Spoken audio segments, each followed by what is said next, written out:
গরমে মহেশতলায় পুলিশের উদ্যোগে পথ চলতি মানুষদের ঠান্ডা জল বিতরণ। তীব্র গরমের জেরে হাঁসফাঁস করছে গাড়ি চালক থেকে শুরু করে সাধারণ মানুষজন। মহেশতলা থানার সামনে পুলিশের উদ্যোগে ঠান্ডা জল বিতরণে উপস্থিত ছিলেন ডিএসপি ইন্ডাস্ট্রিয়াল এবং থানার ভারপ্রাপ্ত আধিকারিক সহ একাধিক পুলিশ কর্মী।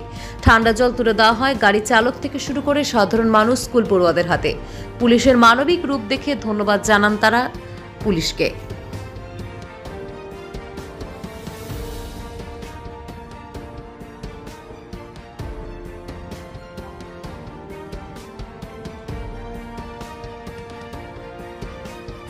এটার জন্য অনেক মানুষ, যেমন আমি নিজে আসছি, অনেক এই কড়া রোদে আসছি, এই জলটা নিজে তো একটা আরাম করতে, তাই এই জন্য আমরা সাধুবাদ দিচ্ছি বা মহেশতলা থানাকে অসংখ্য ধন্যবাদ।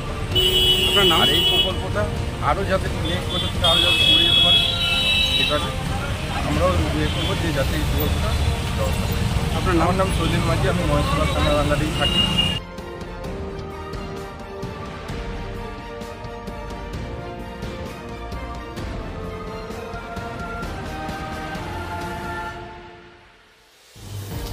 Bureau report, RPTV news Bangla. RPTV news Bangla.